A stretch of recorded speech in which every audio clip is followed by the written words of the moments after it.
우리가 앞 시간에 3장 12절 말씀부터 15절 말씀을 두 부분으로 나눠서 살펴봤습니다.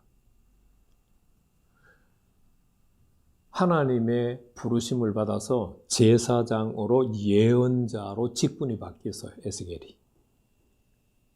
에스겔이 하나님의 소명을 받고 사역자로 세움을 받고 사역의 대상자들에게 왔어요. 그런데 그 사역의 대상자들이 두려워서 벌벌벌벌 떨면서 집에 갇혀 있었어요. 우리가 1장 28절 하반절에서 3장 11절 말씀까지 말씀을 공부를 할 때 굉장히 중요하게 말씀드렸던 것이 있어요. 너는 그들이 듣든지 아니 듣든지 주 여호와께서 이같이 말씀하셨다라고 말해라. 제가 이 말씀 속에서 하나님께서 사명을 맡기셨는데 그 사명자에게 결과까지는 책임지지 않게 하셨다. 그래서 바울의 말씀도 예로 들어드렸죠. 아볼로는 심었고 바울 자기 자신은 물을 줬어요. 열매를 맺으시는 분은, 거두시는 분은 누구예요? 하나님이세요. 바울의 그 메시지와 똑같이 하나님께서 에스겔에게 사명을 맡기셨지만 사역의 결과에 대해서는 자유케 하셨어요. 그런데 에스겔이 사역을 감당했나요? 못했나요? 3장 15절 말씀을 보면 두려워서 떨며 꼼짝 못하고 있었어요. 그래서 오늘 본문 3장 16절에서 21절,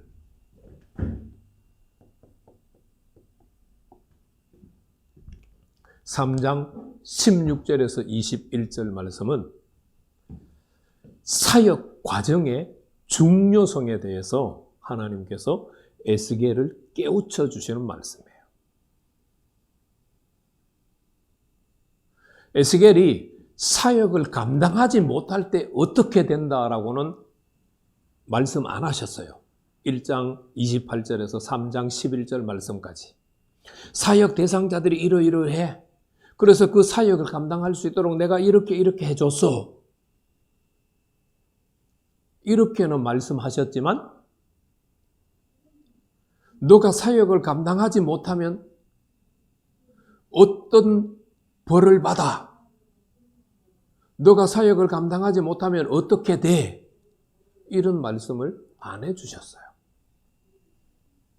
그런데 에스겔이 사역을 감당하지 못하고 벌벌벌벌 떨고 일주일 동안 집에 꼼짝 못하고 있었어요. 그래서 하나님께서 사역을 감당하지 못했을 때 에스겔에게 돌아올 일이 어떤 일이 있는가를 설명을 해주고 있어요.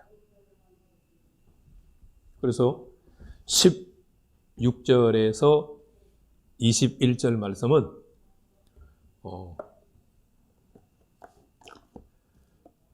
크게 두 부분으로 나눠져요. 16절에서 19절,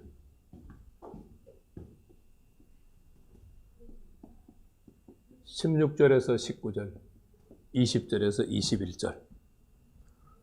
여기는 원래 악인, 여기는 의인이었는데 악인의 삶을 살아가는 것. 그러니까 공의에서 벗어난 사람을 대상으로 설명을 하세요. 여호와 하나님께서 이 악인을 보고 너의 죄로 말미암아서 죽을 것이다 라고 에스겔에게 알려줬어요. 너의 죄로 죽는다라고 하는 말은 죄를 짓는 악인은 못 들었어요. 하나님의 음성을 들을 수가 없죠. 그런데 에스겔이 들었어요. 에스겔이 그 죄를 짓고 있는 악인에게 가서 여호와 하나님께서 너 그 죄에 돌이키지 않으면 너 죽이신대 라고 말을 했을 경우와 안 했을 경우에 에스겔이 어떻게 되는지를 설명을 하셨어요. 만약에 에스겔이 여호와께로부터 들은 말씀을 그 악인에게 가서 이 악인에게 가서 말을 안 했다면 이 악인은 자신의 죄로 말미암아서 죽어요. 그런데 그의 핏값은 누가 감당해야 되느냐? 물론 그 자신도 감당하게 되지만 여호와 하나님께서 그 핏값을 에스겔 너에게서 찾겠다라고 말씀하셨어요. 무시무시한 말씀이죠. 그런데 여호와 하나님께서 에스겔에게 너 저 사람에게 가서 너의 죄로 말미암아서 죽는다고 이야기해라 라고 말씀하셨어요. 그래서 에스겔이 이 악인에게 가가지고 너 이런 죄를 짓고 있는데 여호와 하나님께서 너 그 죄로 말미암아서 죽는다고 해. 그러니까 빨리 돌이켜서 회개해 라고 전했어요. 그런데 이 악인은 에스겔의 말을 듣고 돌이키지 않았어요. 그러면 그는 그의 죄로 말미암아서 죽어요. 그런데 그가 죽은 핏값은 여호와 하나님께서 에스겔에게서 안 찾으세요. 에스겔은 어떻게 돼요? 19절 말씀 마지막에 보면 내 생명을 그로 말미암아서 보존받는다. 왜? 그는 그냥 그의 죄로 죽었어요. 에스겔은 하나님께서 에스겔에게 맡기신 사명, 하나님께서 너 그 죄로 말미암아 죽는다고 해 라고 하는 것을 전했기 때문에. 그러니까 이 악인에게 사역을 에스겔이 하나님께로부터 받은 사역을 감당했느냐 감당하지 않았느냐가 어마어마한 결과를 다르게 만들어내는 거예요. 그 결과는 악인은 악인에게 주어지는 것이지만 에스겔에게도 주어지는 거예요. 악인이 죄로 말미암아 죽는다고 선포하지 않았을 경우는 에스겔이 여호와께로부터 듣고도 전파하지 않았을 경우에는 그는 그의 죄로 죽지만 죄값은 여호와 하나님이 에스겔에게서 찾아요. 반대로 여호와 하나님이 주신 말씀을 악인에게 너 그 죄로 말미암아서 죽는다고 해 라고 에스겔이 전했어요. 그런데도 돌이키지 않고 죽었어요. 그는 그의 죄로 말미암아 죽어요. 그러나 여호와 하나님은 에스겔에게 아무 책임도 묻지 않아요. 에스겔의 생명을 보존시켜 주세요. 그리고 한 가지 더 예를 들었어요. 의인이 공의에서 떠나서 악인의 삶을 사는 경우 똑같아요. 하나님께서 에스겔에게 의인이었는데 공의에서 떠나서 악인의 삶을 사는 자에게 가서 너 그의 죄로 말미암아서 하나님께서 너를 치신다고 해서 너 죽이신다고 해서 에스겔이 전하면 그가 죽었어요. 에스겔이 전하지 않았어요. 이 사람이 죽었어요. 그러면 이 사람은 자신의 죄로 말미암아서 죽어요. 그리고 그가 죽은 핏값은 에스겔에게 찾아요. 에스겔이 감당해야 돼요. 의인이 공의의 삶에서 떠나서 악인으로 살고 있어요. 여호와 하나님께서 에스겔에게 그와 같이 살면 너 죽는다고 해라, 전해라. 에스겔이 그에게 가서 전했어요. 그런데 그가 돌아오지 않았어요. 그럼 의인으로 살다가 공의에서 떠난 그 자는 자신의 죄로 말미암아서 죽어요. 에스겔에게는 아무 책임이 없고 에스겔은 영혼이 보장이 돼요. 자, 여러분 잘 보세요. 여기에는 생명이 보존된다고 했어요.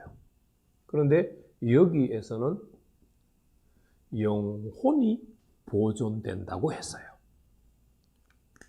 지금 여호와 하나님께서 에스겔에게 설명하시면서 원래부터 악인과 의인이었다가 공의에서 벗어나서 악인으로 살아가는 대상자들에게 대해서 말씀은 똑같지만 결과는 엄청나게 달라요. 생명을 보존한다, 영혼을 보존한다. 그러니까 악인으로 살던 사람에게는 처음부터 영혼이 관계가 없어요. 그런데 의인으로 살다가 공의에서 벗어나서 악인으로 사는 자는 영혼의 문제가 걸려 있어요. 그래서 여호와 하나님께서 사역 과정의 중요성이 얼마나 중요한가를 지금 말씀하고 계시는 거예요.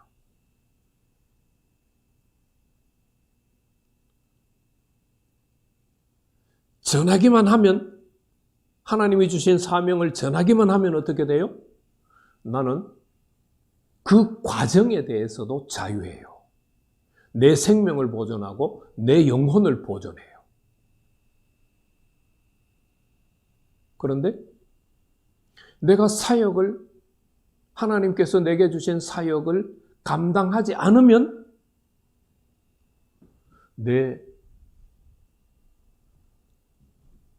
하나님이 핏값을 내게 받아요. 내게서 찾으세요.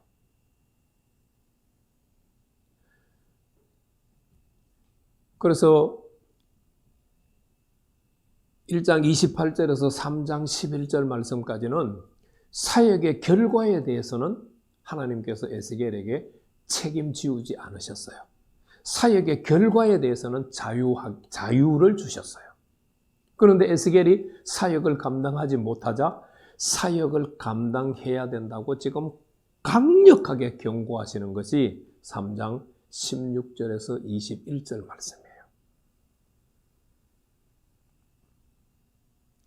저와 여러분들이 에스겔처럼 하나님의 사명을 받은 자라면 결과에 대해서는 신경 쓰지 마시고 자유하세요. 그러나 하나님이 내게 맡기신 사명은 잘 충성되게 감당해야 된다는 것을 꼭 기억할 수 있기를 바라요. 만약에 하나님이 내게 주신 사명을 감당하지 못하면 그 감당하지 못한 것에 대한 대가를 하나님이 내게서 찾으세요. 그러나 하나님이 주신 그 사명을 잘 감당하게 되면 나는 생명을 보존하고 영혼을 보존하는 은혜를 누리게 돼요.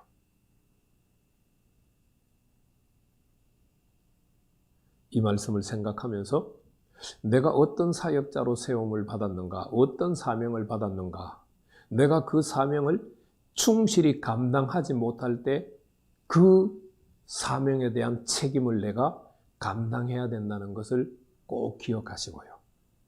사명을 감당했을 때 내 생명과 내 영혼이 보존된다는 사실을 생각하시면서 사역의 열정을 회복하시는 은혜가 있기를 축복합니다.